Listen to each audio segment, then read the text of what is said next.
こんにちは、ゆうかです。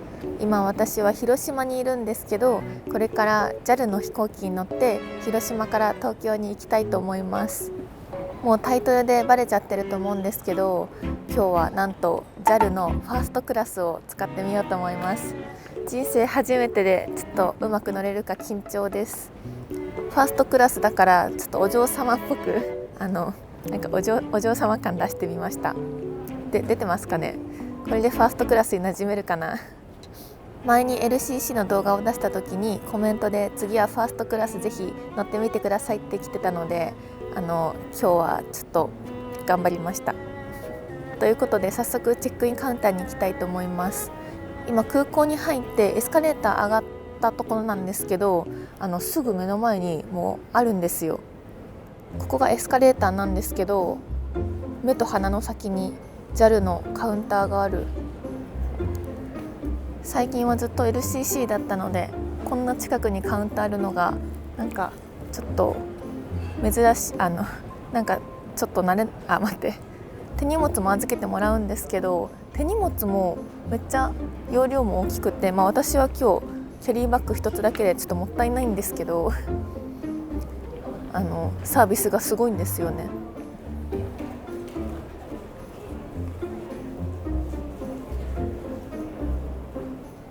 じゃん、チェックインが終わって発見してきました。私が乗る便は12時25分発で、今の時間がまだ9時10分なんですけど、これからラウンジが使えるということでラウンジに行ってみたいと思います。ラウンジはそこに保安検査があるんですけど、保安検査終わって中に入ったところの左側にあるそうなので、次は保安検査に行ってきたいと思います。さっきチェックインした時もそうだったんですけど、今のところ特にファーストクラスだからといって変わったところはまだなくて、まだねVIPな対応はされてないんですよね。預け荷物も自分で運んで行ったし、ちょっと VIP 対応されたいですね。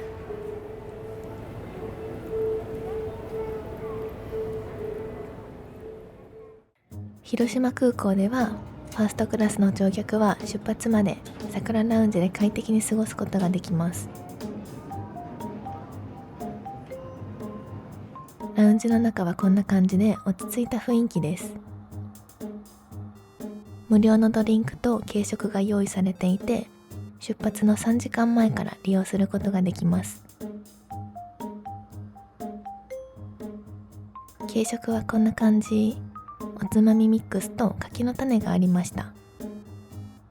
ビールサーバーは4種類あって、好きな銘柄を好きな量飲めます。でも朝からビールはちょっとあれなので我慢します。それでは初めてのファーストクラスに乾杯。いや、これは違うんですよ。飲みたかったわけじゃなくて、味のレビューもした方がいいかなと思って仕方なく飲みました。グラスも冷えててめっちゃ最高です。おつまみミックスは美味しいんですけど、ラウンジがすごく静かなのでポリポリ食べるのが恥ずかしかったです。ラウンジ内にはフリー Wi-Fi がしっかり完備されてて、中での通話は NG です。座席はソファーみたいになってて座り心地もいい感じです。コンセントと USB ポートがあるのも嬉しいポイントです。おかわり持ってきちゃいました。今度は黒ラベルのビールにしました。無料って聞くとね、ついつい喉が止まらなくなって飲みすぎちゃうんですよね。調子に乗ってたら少し酔ってきてしまいました。搭乗開始までまだ時間があるので、もう少しゆっくりしたいと思います。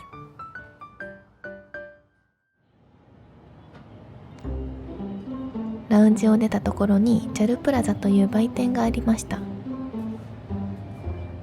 広島空港は初めて来たので、見たことないお土産がいろいろあって楽しい。広島といえばお好み焼き。今回は食べられなかったけど、また次回食べたいですね。おすすめのお店があったらぜひ教えてください。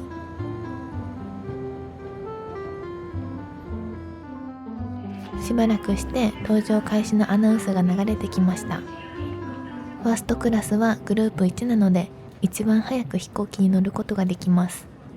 いつもはもっと遅いから不思議な感じ。QR コードをかざすだけで大丈夫でした。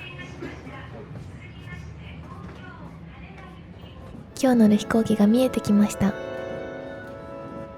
この飛行機のファーストクラスは5席しかないらしいんですけど、私が予約した時には残り1席でした。めっちゃ大人気です。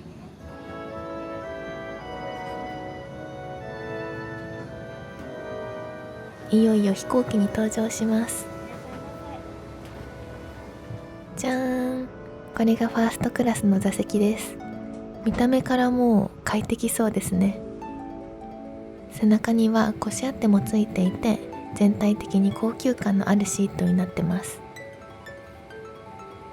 もちろん充電用の USB ポートもついています。ちなみに真ん中の席は艦長席って呼ばれてるらしいです。本当は窓際の席が良かったんですけどね、競り負けました。こんなに広々した座席は初めてで、何したらいいか困ってますね。座席には毛布も用意されてました。最初から置いてくれてるのはコミュ障にも助かるサービスですね。袋のゴミも CA さんが一瞬で片付けてくれます。しばらくすると CA さんが一人ずつ挨拶しに来てくれました。普段だったら絶対こんなことないので、あれ、私もしかして座席間違えてるとか、この毛布使っちゃいけないやつとか勝手に不安になってました。他にも座席の説明や食事の紹介なんかも丁寧にしてくれました。機内食は今回は羽田着なので右側のメニューになります。アルコール、ソフトドリンクはこんな感じで何でも揃っています。もちろん全部飲み放題です。ついに飛行機が滑走路に向けて動き出しました。座席の座り心地も良くて機内食も楽しみなんですけど、一個だけちょっと恥ずかしいことがあって、これです。丸見えなんです。気まずい。飛行機が離陸態勢になりました。初めてのファーストクラス、元を取れるように頑張ります。皆様にご案内いたします。この飛行機は間もなく離陸いたします。シートベルトをおしまっているうちで、揺れに譲れのないようお締めください。また、座席の背もたれ、テーブル、足置きを元の位置に戻してください。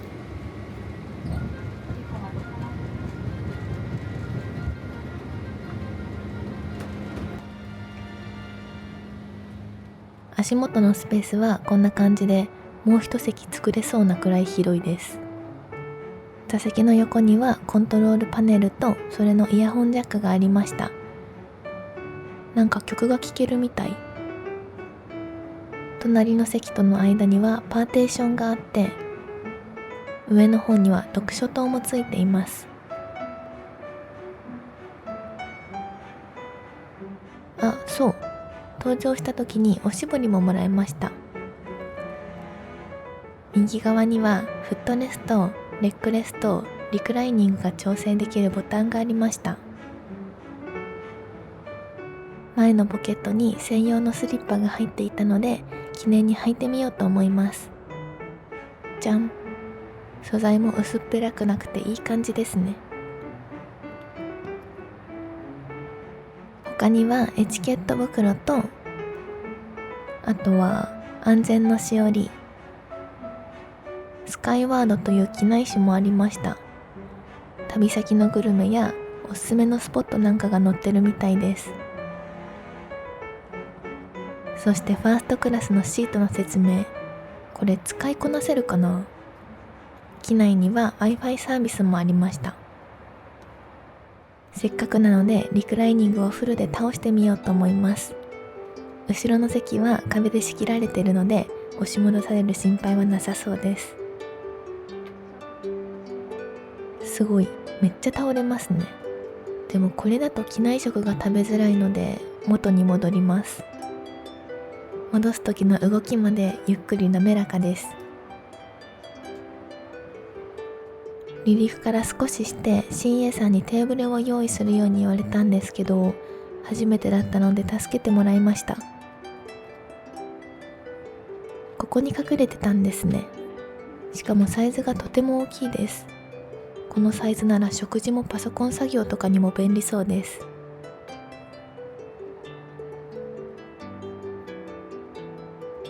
後ろのカーテンも閉められて、だんだんとファーストクラスの実感が湧いてきます。しばらくして新栄さんが機内食を持ってきてくれました。それぞれのお料理の紹介を丁寧にしてくれるんですけど、8割カタカナで、私にはちょっと早かったかもしれません。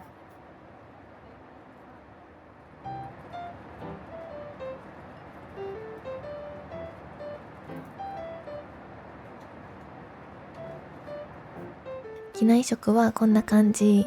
めっちゃ豪華です。前菜、メイン、パン、デザートまでついたフランス料理です。キュベロイヤル・ブリュット・ジョセフ・ペリエっていう白ワインらしいです。それではいただきます。本日3回目の乾杯。大人の味がします。果たしてお味はいかがでしょうか。美味しすぎる。機内食とは思えないほど本格的です。メインの後は前菜を食べていく。今日は朝から柿の種しか食べてなかったので余計に美味しく感じます。まだ機内食も終わってませんが、どんどん食べ物が出てきます。これ到着までに食べきれるかな。私食べるの遅いので不安になってきました。ファーストクラスの機内食は月の上旬、中旬、下旬でメニューが変わっていて、月ごとに全国の有名なお店のシェフが監修しているそうです。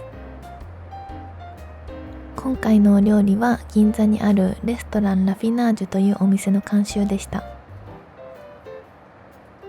おしゃれな価格で撮ってみてますが、こう見えて私バカ舌なので全部美味しいしか感想が出てきません。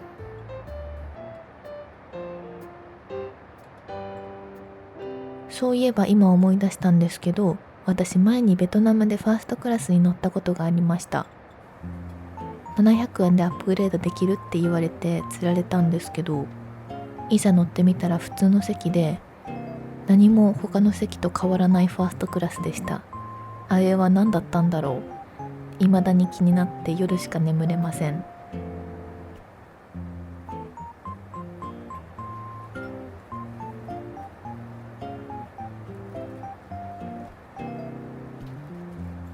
離陸から45分経って今は静岡の上空あたりにいます。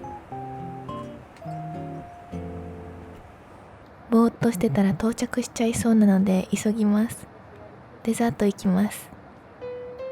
ラムーンザハットルテ D&N コンフェクショナリー、略してチョコのデザートです。名前は難しいんですけど、味は本当に全部美味しくて、初めてのファーストクラス食、大満足でした。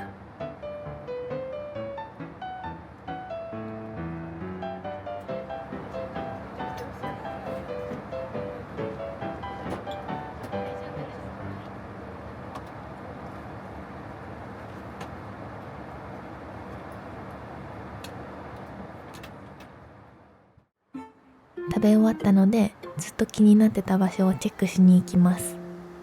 ファーストクラスのトイレは豪華なのか問題。じゃじゃーん、普通のトイレでした。前から気になってたんだけど、意外と普通でしたね。現場からは以上です。席に戻ってきました。次は機内 Wi-Fi の速度をチェックしてみます。下りが9メガ、上りが 0.9 メガでした。SNS は普通に見れる速度でした。離陸から1時間経って飛行機の高度が下がり始めました。あっという間ですね。あと7時間くらい乗って夜ご飯も食べていきたいくらいです。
羽田空港に無事到着しました。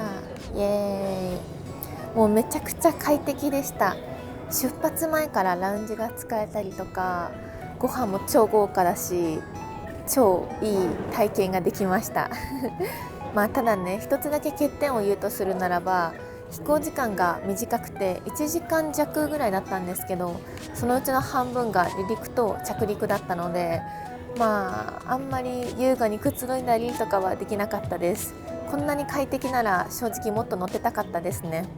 でも国内線だから27,000でまだ手が届く範囲にあって、これが国際線となっちゃうと何倍もしちゃうし、高いのだと100万以上とかかかっちゃうから、ちょっとさすがに体験してみたいっていうのも怖いくらいなんですけども、でも快適すぎていつかこれで海外も行ってみたいなって思いました。